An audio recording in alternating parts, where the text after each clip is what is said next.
Hi, welcome back to my channel. It's been a while I put out a video, and that's because I have been resting. So in this video, I want to talk about the most difficult herbs to grow at home and why you are failing at it. So these are some of the herbs that I struggled with when I first started growing, and I needed to grow them because I use them a lot. So I needed the fresh ones, and I struggled with them for a while until I found my way around it. I had to go through my own experience to learn from my own experience. So this is what I want to share with you. I want to share a few tips that you can use to grow these herbs successfully. Thyme is very tricky and can be frustrating to grow. First of all, you want to grow thyme in a pot or in a raised bed. Never grow thyme directly on the ground, especially if you live in a zone like mine where it rains constantly. So you have to plant in a container or a raised bed so you can control the amount of water that gets into the soil. The type of soil you use also matters. Thyme doesn't like any soil that will not drain water easily. Thyme loves a very loose soil. Thyme also likes to be planted under direct sunlight. Do not put your thyme in a shaded corner. How to keep your thyme alive for as long as you want. Give it a massive trim every 1 year. Remember to water your plants only when the surface of the soil has dried out. Then water regularly during the dry season.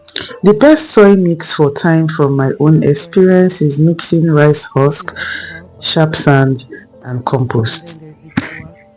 The rice husk is optional if you do not have that, because I know not many people can find rice husk around them. So if you do not have rice husk, you can simply do compost, sharp sand, which is a coarse sand, and garden soil.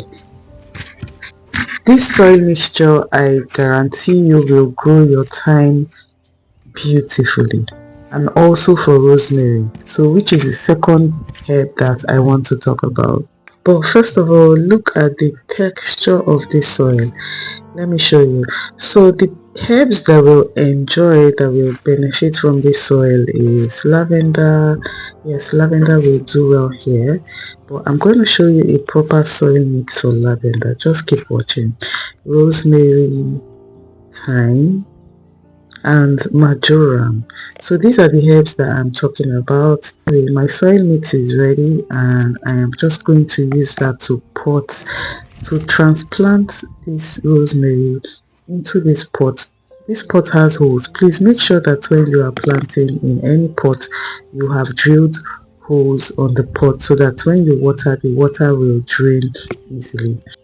I'm also going to add coconut husk to sit at the bottom of the pot so that the soil doesn't rest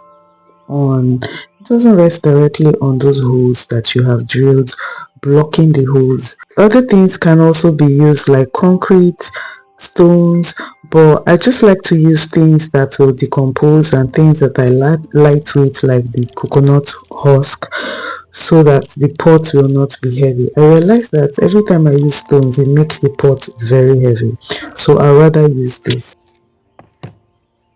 Rosemary is also as stubborn as thyme and will like a very dry environment, same as thyme. Give it direct sunlight. Do not water constantly. Make sure that when you are watering, the surface of the soil is dry. So if you've gotten seedlings like this from a nursery, this is the perfect way to transplant your seedlings to avoid transplant shock.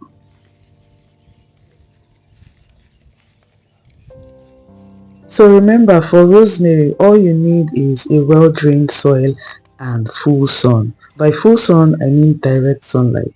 And it is best to feed your soil with a liquid organic plant food.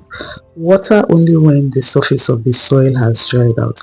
This is the best way to grow rosemary at home. If you do all of this, then you will be successful at growing rosemary at home.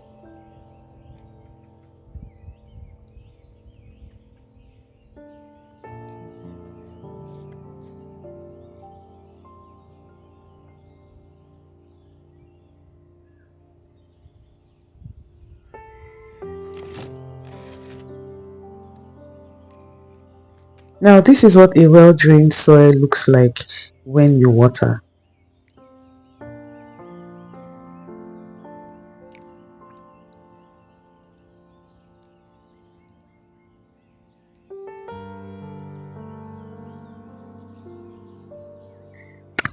So let's go on to the next one, which is lavender, the almighty lavender. God knows how I have struggled with this plant.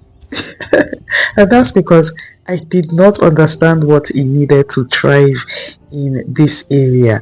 Where I live, in Port Harcourt, River State, it rains practically every day. And it's so hard for lavender plants to survive in a region like this. That's why you've seen this type of soil in this plant. This is just the best soil that lavender needs to grow. And also lavender does not like water, obviously. It likes a very loose soil. It likes, in fact, it likes a place that feels like desert. It wants really hot sun, direct sunlight, very little water, and a very loose soil. Sandy soil, to be precise, with medium fertility. You don't want to over fertilize your lavender plants.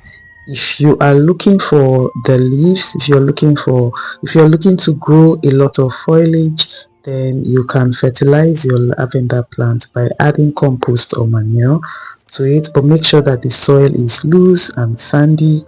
But if you want your lavender to bloom, if you want flowers, just give it very low to medium fertility. To keep your lavender alive, do not water frequently. Do not water frequently if you want to keep your lavender plant alive. Okay? So this is how I mix the soil for my lavender plant. I have used sharp sand, the coarse sharp sand. I've used rice husk, I've used compost, and I've used the other one on the side is also sharp sand. So I'm doing 50% sharp sand and 50% compost and rice husk. I've just realized that most of these difficult herbs have a few things in common, which is less watering, full sunlight, and a very loose soil. It's so easy to miss these points because we probably grew up thinking that every plant needs water to thrive. I mean, that's what we've been taught in schools. So we water everything generously without thinking that some plants don't need excess water or don't need frequent watering at all. And not every plant loves the rich, loamy soil. Some plants like lavender will love sandy soil. So with marjoram, you really just want to give it a rich, loose soil, and by doing that you can do the same thing, give it the same soil that you have given your thyme and your rosemary, but this time with a little more compost. Okay, so if you're going to do 50% compost and 50% sharp sand for thyme and rosemary, you want to do 60% or 70% compost to 30% sharp sand. You still want that soil to drain properly. And then if you have rice husk, you can also add that. Alright, so for marjoram, I realized that it doesn't really like direct sunlight. It would still grow well under direct sunlight, but it has a problem with heat from my experience. So I don't keep it under direct sunlight. I keep it in partial shade. It still gets sunlight where it is, but enough to protect it from excess heat. Parsley wasn't supposed to make it to this list because parsley, I find it really easy to grow. But due to popular demand, I have decided to add this as a bonus. So all parsley needs is nitrogen rich soil. So give it a loamy soil that is rich in organic matter, and also plant parsley under direct sunlight. Do not forget to mulch your plants, to mulch your parsley like I have done.